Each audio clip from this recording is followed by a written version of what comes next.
Hola, Calichito. Hoy conjugaremos con el verbo esperar, que en quechua chanca significa suyay.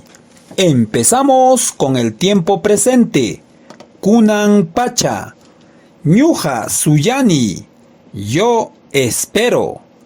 Ham suyanki. Tú esperas.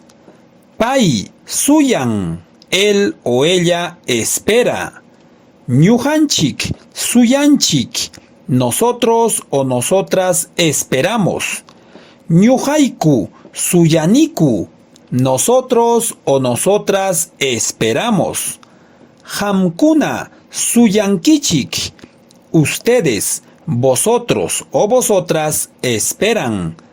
Paikuna suyanku. Ellos o ellas esperan. Ahora con el tiempo pasado. Jainapacha. Ñuja suyarjani. Yo esperé. Ham suyarjanki. Tú esperaste. Pai suyarja. Él o ella esperó. Ñujanchik suyarjanchik.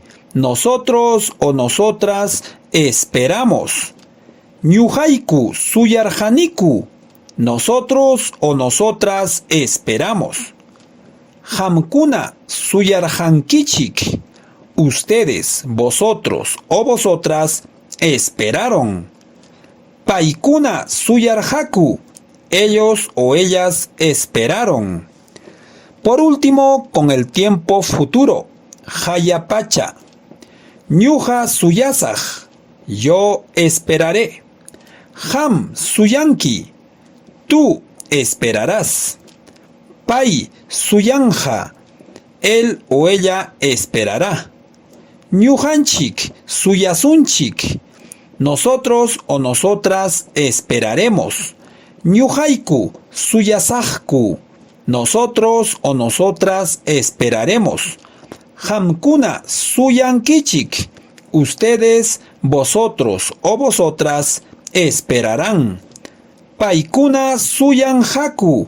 Ellos o ellas esperarán. Y para finalizar, un ejemplo. Paikunaja mamanta suyanku. Ellos esperan a su mamá. No te copio, solo practico. Chao.